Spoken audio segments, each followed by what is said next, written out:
Good morning, everyone. Onegaishimasu. I hope everyone's good this morning.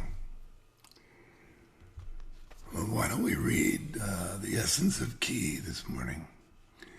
We begin with the number one in counting all things. It is impossible that this one can ever be reduced to infinite. Oh, I'm sorry. It is impossible that this one, even reduced to infinitely small particles of itself, can ever become zero. Because just as something cannot come from nothing, one cannot come from zero. Universal ki is the infinite gathering of infinitely small particles. This universal ki condensed becomes an individual, which further condensed becomes the one point in the lower abdomen, which in turn infinitely condensed never becomes zero. In this way, we are one with the universe. Thus we realize the essence of ki.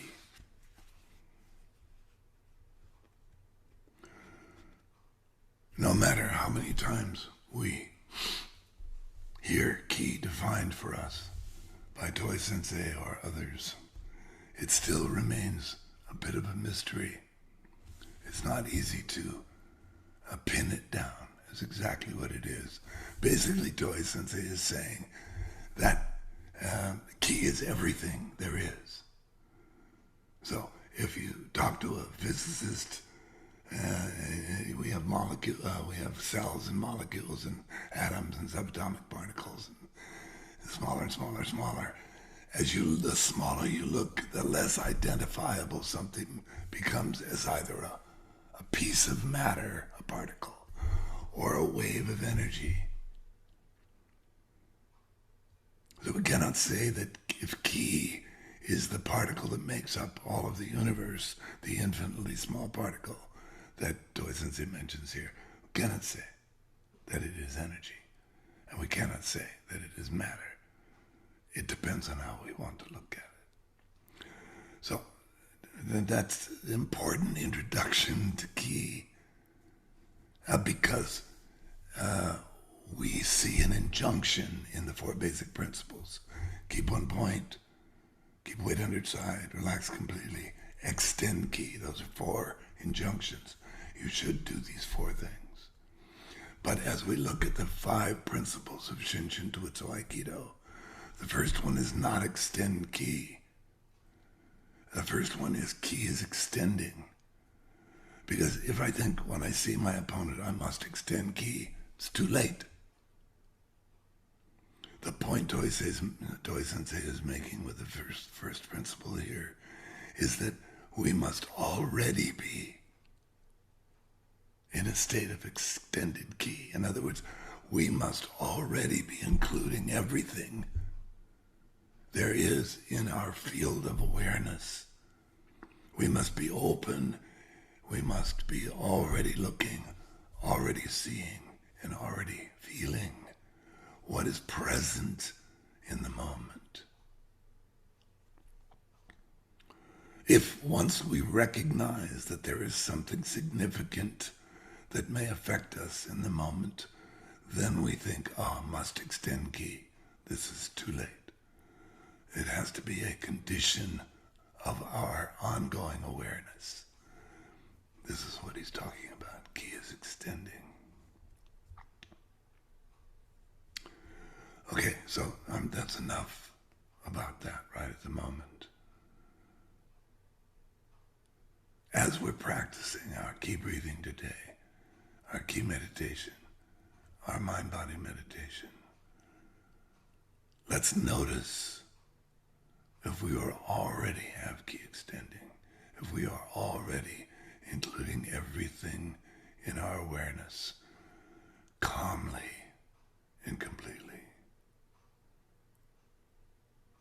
Okay, let's do some ki breathing.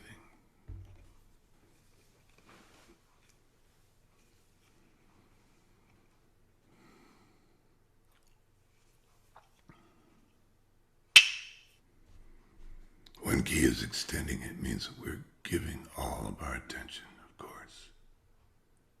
And when we do this for like we've just done for 40 minutes, 45 minutes, we naturally feel fully aware of our body and our surroundings. Oh, it feels like we're filled with ki.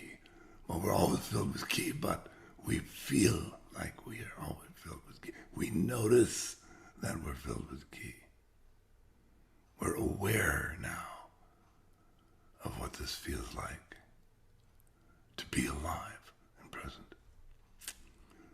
And so I'd like to hear someone else say something about your experience of this today, of ki is extending,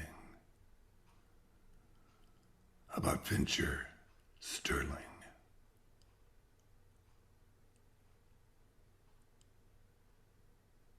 Good morning, Sensei. Good morning, Fincher. And everyone, good morning and good evening.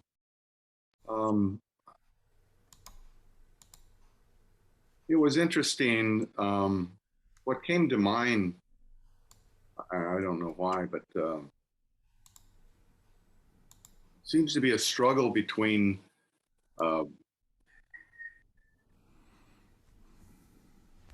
will, uh, my will and thy will. What came to mind was, what does it mean, thy will be done? And how does it reflect on what I'm using my will for?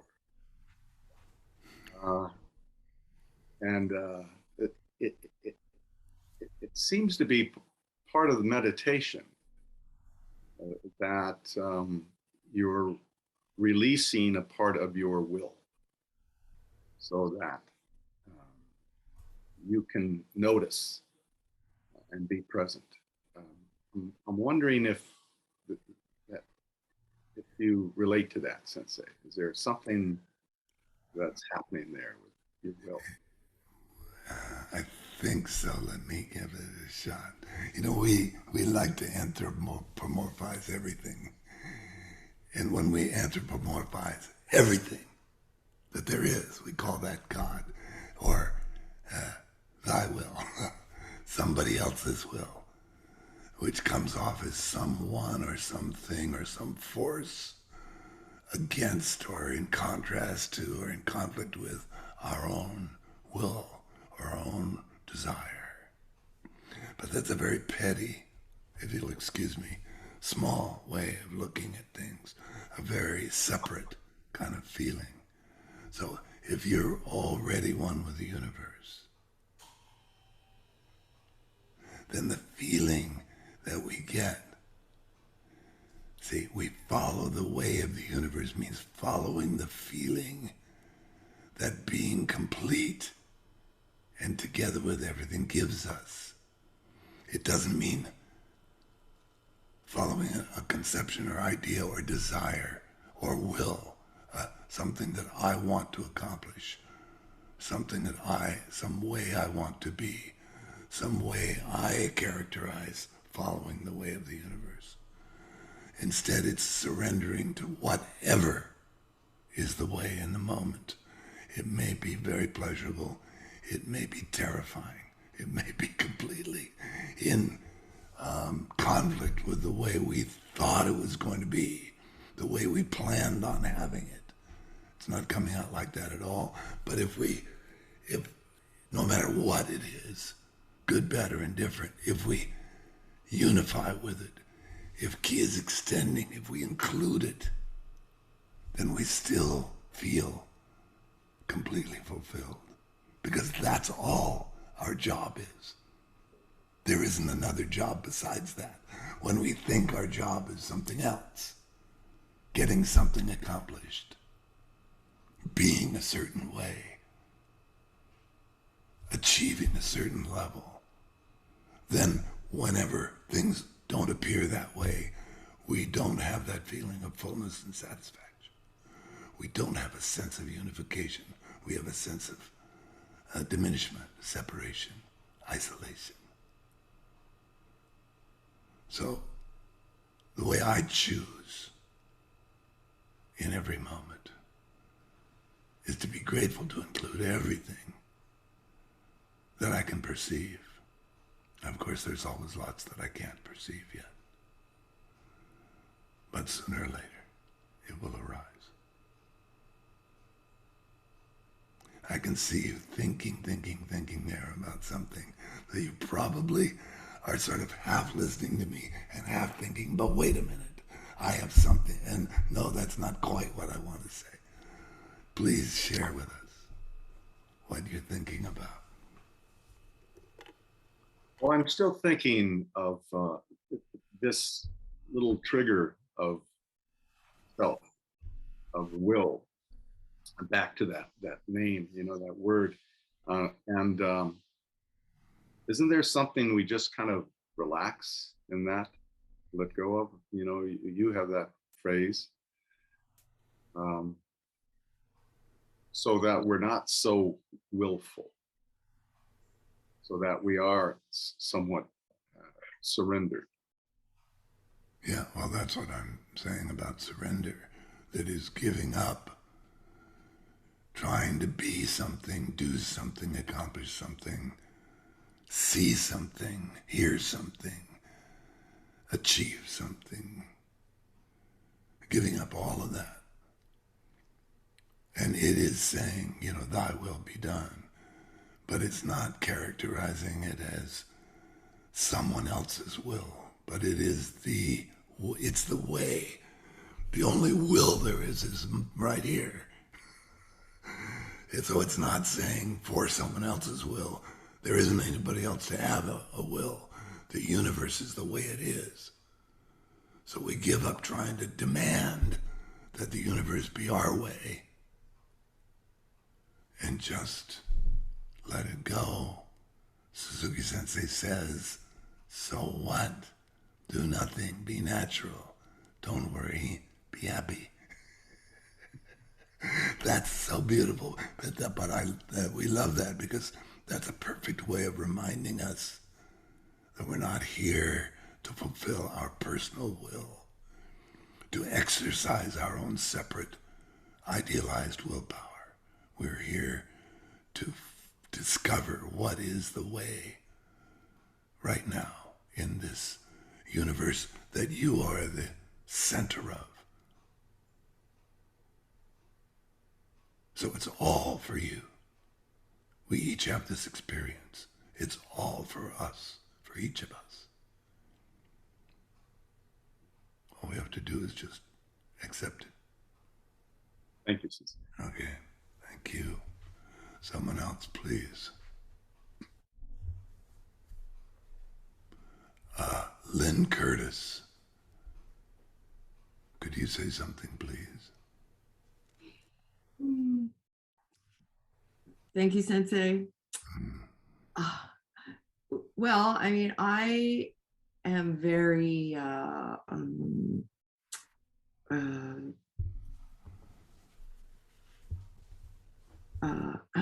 I relate to it kinesthetically, through my body, and yeah, when I feel connected, my body feels, electrified.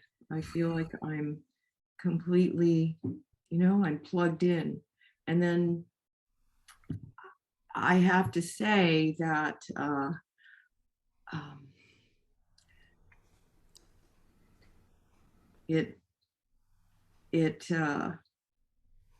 okay, teaching children, teaching kids, these concepts, I try to put it in the simplest, most relatable, comprehensive, language for them.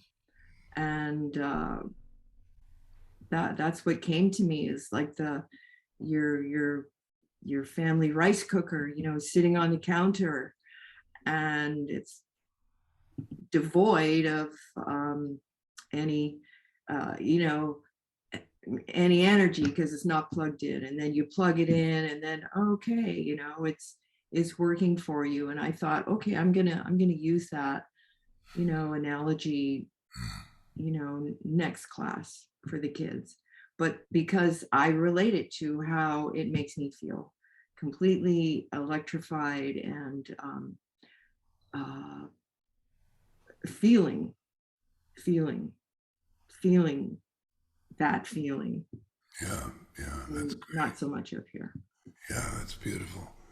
It's so like that, isn't it? It's just being plugged in to the universe. When we have, as Fincher was saying, we're using our will. When we're trying to accomplish something, we're busy thinking about what's happening instead of just plugging in, opening up and plugging into what's happening. So this business of key is extending is really just being ready, being awake and ready to go, in simple terms. That's all Toy Sensei is saying is be ready, And but I mean I see and we all experience being ready as a tremendously different sense of ourselves and our surroundings than when we're just thinking about things. And we really, as soon as we start planning about something in the future, it's not necessary, but it's possible to cut yourself off completely.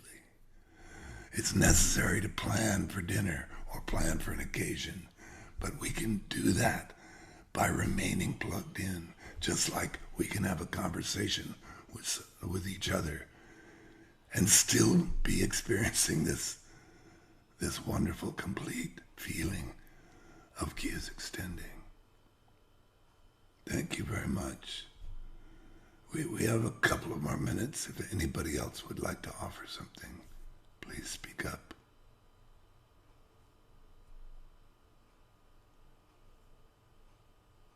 Good morning, Sensei. It's Phoenix. Hello, Phoenix. I was watching the ocean yesterday while my husband was swimming, and I just, as you spoke this morning, and as I was sitting, that sense of just the coming and going of my breath. Just that kind of continuous motion, just settling into that, in and out of it. But you've spoken about that before, and today that was a very strong sense in me that it was this completely natural motion, so to speak, that just happened. So grateful to have that sense of sense. Yeah, it's very beautiful.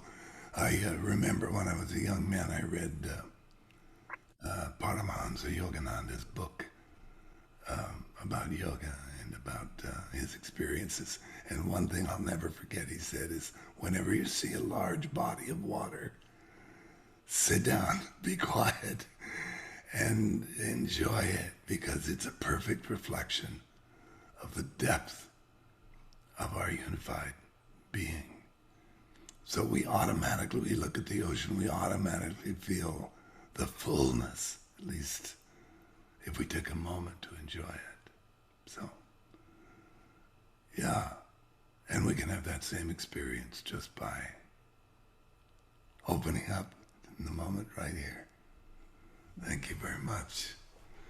So thank you, everyone. I appreciate it. See you next week. Aloha, onegaishimasu. Domo arigatou gozaimashita. Thank you.